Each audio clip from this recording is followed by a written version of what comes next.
Hello everyone, in this video I'll be showing you a 2024 Druid Circle of the Seas build in Baldur's Gate 3. This is a mod made by CMACD1922 and is based on the 2024 Druid, which brings changes to all the subclasses, but I'll be focusing on the Circle of Seas Druid, which it comes with. So it comes with some special abilities here, which I'll be covering, and they're based on water, so very fun, and I'll be covering all that gear as well as combat. The crashing wave ability here is one of the main ones that it has. You can go into your Wrath of the Sea form, and yeah, it's got cool appearances that you can see here. So we'll be taking the Druid, and it also comes with its own unique cantrips and spells. So we got the Starry Wisp cantrip, which is a 1d8 radiant damage, and on hit, it emits a light within 3-meter radius, and they cannot become invisible until the end of your next turn. So that does take 2 turns there. And there's also primal orders here. So there's a bunch of different ones. You get guidance, poison spray, produce flame, resistance, shillelagh, starry wisp, and thorn whip here, and they give you all these. There's also the primal order warden, which gives you proficiency with martial weapons and medium armor. That's amazing. We're going to take that. And for the cantrips here, you got again, starry whip and shillelagh, but you can also use the thorn whip cantrip if you don't want to use a staff. So we're going to roll with ability score spread of something like this. So 16 dexterity, 14 constitution, 8 intelligence, 16 wisdom, and 10 charisma. You can also put the points around something like this, but getting the 16 dexterity and wisdom is definitely ideal since we can wear medium armor, so we can take advantage of that. And level 2 is when we get to pick the subclass. Now all classes get some different changes, but I think is nice with this mod. But this here is going to be the Circle of the Sea. So this gives us the Wrath of the Storm, or Sea, which gives us a radius of 2 meters, lasting for 10 turns. This will increase in size as we level up. At no action cost, on the turn that you summon the current, or as a bonus action on subsequent turns, you can use the Crashing Wave on a target within the radius of the current. You also get the Array of Frost cantrip, the Thunder Wave spell, and the Fog Cloud spell. So we can go ahead with our spells of something like Healing Word, Create Water, just makes sense here, because we get a lot of lightning and other damaging spells. Long Strider is always a nice one to have. We already get Thunder Wave from another purpose, so we can take something like the Ice Knife, and even like Goodberry has its uses, or Fairy Fire, since we already get our Thunder Wave. So we'll roll with that there, and then into level 3, we get our level 2 spells, so we can get some awesome ones like Hold Person, Spike Growth, Moonbeam being some of these standouts here, so we'll go with those two as well. And then we also get ourselves the Shatter and Gust of Wind spells from the subclass. At level 4, we get the Deep Wrath. We also get another cantrip, so Thorn Whip can be nice to take. Then we'll go with Moonbeam. Works well. And for the feat, we'll bump up our Wisdom to 18. As we continue on to level 5, this is when we get our improved Wild Strike. We also get these abilities. The Wild Resurgence, restore a Wild Shape charge. Spend a spell slot to replenish your Wild Shape.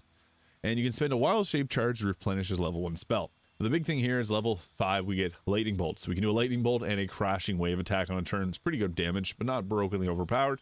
And also get the Sleet Storm, which is a nice one to have. So we get access to level 3 spells. Plant Growth is always a good one to have. And I also like to take Call Lightning. If you're low on spell slots, you can just continually call down your Lightning. Elemental Weapon also works well too.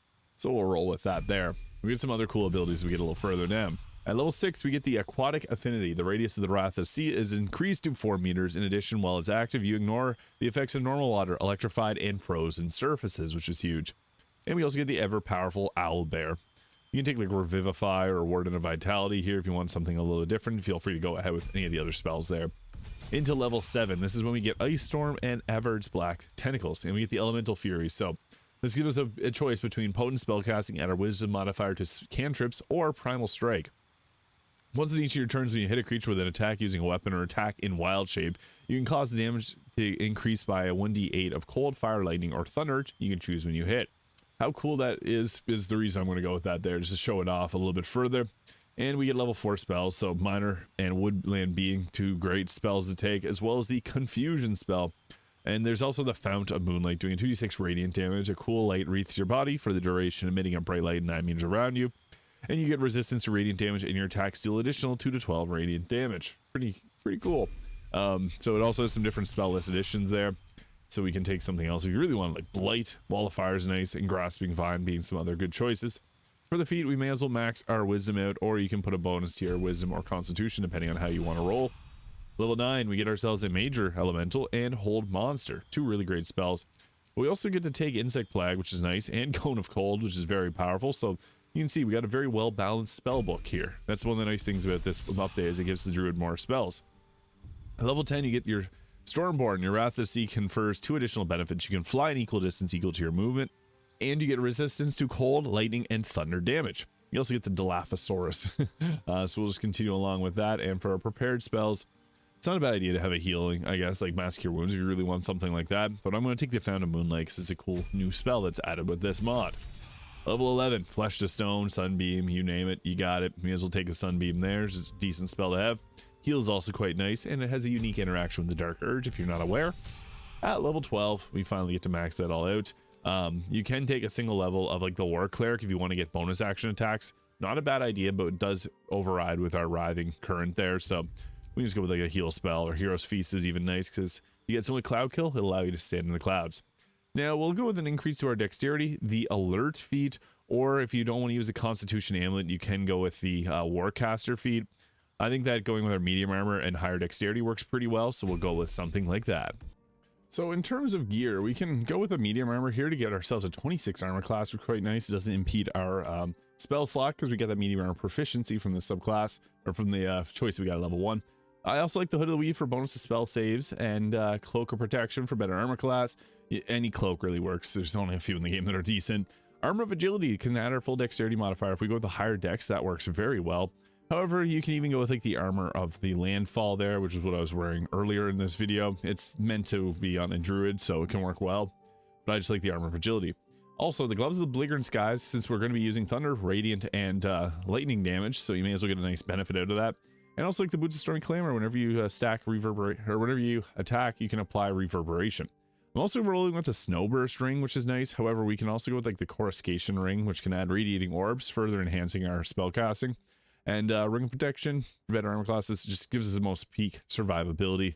But again, Snowburst ring is another good choice. I have the Amulet of Greater Health, but there's a plus wisdom spell, or a plus wisdom amulet you can get in Act 3 that you could also use there from Jahara, so that's another good choice. Even the Spine Shutter amulet can be good for applying reverberation on the targets. And I also went with the Hellrider Longbow, plus 3 to initiative is just good to have. So I first start with the Staff of Spell Power, then we'll switch to Marka Heshker, because this gives us the Arcane Battery. So we can go ahead here, give ourselves that Conjure Elemental. Now, the Water Elemental used to be the best choice because we could set up, create water with it. Now, the best choice would probably be the Water Elemental, not the Myrmidon, because its main punch can make targets vulnerable to cold damage. But the Air Myrmidon is also quite nice and fits pretty decently here. Air and water, we'll go with that. Water Myrmidon just got nerfed pretty hard, so I'll go with this one here for this. And then once we have that spawned in, we can swap back to our Marka Heshker, which also has an Arcane Battery if you want to use it, but it's fine. We'll just go with the Ice Mephits here, so we'll summon those 2 in. And then also the Woodland Being is really nice because with it, it also has its own summon, so we can summon our summon so that it can summon a summon. And it's got the Fallen Lover there, which can entangle targets, so that's pretty nice. The big benefit of the druid is getting all these extra summons alongside you, so that's really nice in itself. And then we got our Wrath of the Sea form that we got there, and we can also set up Create Water into like a Cone of Cold or Chain Lightning for double damage. And now I'll break down what this looks like in combat. All right, so starting off, first thing we want to do is use our Wrath of the Sea here. So this is going to give us a special bonus action ability on other turns, or we can use it just as a regular action on our turn here. So moving a little bit closer, we can hopefully apply some reverberation on more targets, but we get that crashing wave that's free on our first turn, so we're going to use that first. And you can see you can knock targets around with it, which is pretty nice. Boom, cold damage, that works great. So we have a straight line here. Now anytime that you see a group of enemies, one of the best things that you can do if you got haste up is to go with a Create Water into one of your more damaging spells. So I would love to get more targets hit in that, so we're going to use a level 3 version of it. As you can see there, it's pretty good at applying water to a lot of targets, so we're going to just apply that there. Boom. And now the thing is, we can ignore the whole purpose of this class is ignore the fall damage, or to ignore falling down on ice. So we can go ahead here with a Cone of Cold, which is going to hit 4 targets, which is perfect, and then it's going to create a nice surface which we won't slip on. You can see there 86, 62, 72, we took them all out in one foul swoop there. So pretty powerful to use that ability. And then we also got ourselves, we can spend spell slots to get our wild shape charges back, but we're doing pretty good. We can also fly around to different positions, but yeah, that worked well for a good first turn. And our Myrmidon as well, so it can turn invisible. It's got the Raging Vortex, which can silence targets. It's got Electric Flail, which is going to be the main attack that we want to use, and the Elemental Warp. So I always use this to warp to a spellcaster, get up in their face with your elemental, and then use the Electrified Flail and try to stun them. And that stunned them. Perfect. That's what we wanted. And the lightning damage will be doubled because of the water that's set up there. So that's also nice in itself. So we got them all stunned. Perfect. And you can see there, we keep having our turns ended because people keep slipping and falling on the ice. That's exactly what we want to do with this. And then we can use our methods here to be able to use very low chance of hitting attacks, but they're there just to drag aggro away from you. Our Dryad here also has an ability to hold spike growth for us. So I always like to pop that up whenever possible, just because it's a nice spell to have, just for the crowd control that it brings, and can really shut down specific areas too, so it forces the enemy AI to move out of it. And we got ice set up too, so the druid really is a master of crowd control, and that's one of the best features of it. We also got the Woodwoad here, which can use a entangle spell to stop targets from moving too. And it's also got its Twisting Branch, though it doesn't have a very high damage number. We still hit for a good amount there. And whenever ice methods explode, they leave behind an ice surface too, so they can further crowd control enemies. So we already have water set up on a lot of these targets. You can still see a lot of them are still wet, which is perfect, so that we can blast with another Cone of Cold or something else, like our Lightning Bolt spell. Now, the nice thing about Lightning Bolt is sometimes you can get tricky with it and hit multiple targets, but we also don't slip on ice. We don't have to worry as much about that. So that's 3 targets there. We'll go with that. 36, 60, 56. Yeah, good amounts of damage. And we might be able to line up something else nice here. There's many targets spread out, but we can crowd control like the best of them. We also got Sunbeam too, I guess I should mention. We have the Crashing Wave that we want to use as a bonus action on someone.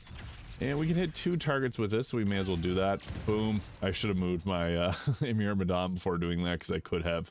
And then we'll move back here and then use our, we'll use the Crashing Wave to attack this target here. Boom, taking them out with the water. So perfect. And then again with our Myrmidon here, go for spellcasters if you can find them. Spike growth does make things a little difficult. You also have the tenacity on that if you end up missing an attack, which you will miss a lot. Now we're lucky that we got a bunch of targets in range here, so that's another way to use our Crashing Wave. It's fun because it does have a pushback, so you can find some fun ways to use it. It's pretty useful, but you can always take people out with it, which is another nice thing. And then it also gives you the fly ability too, so you can move around with your waves there. And this sets us up in a good position to hit a Lightning Bolt or a Ice Storm, or even a Cone of Cold, depending on how much spell slots we want to expend. There's 2 of them right here, so we'll just go ahead with hitting a nice easy double here. Hopefully take out both of them. Boom, it worked. So yeah, you can see there, Circle of Seas, it's pretty powerful. The Druid's strong. People don't want to admit it sometimes, but the Druid is a very powerful class in Baldur's Gate 3, and this is a very fun one. Crashing Wave, you got this cool water animation around your character, so let me know your thoughts in the comments. Hit the subscribe button below if you haven't already, and I'll see you all in the next video.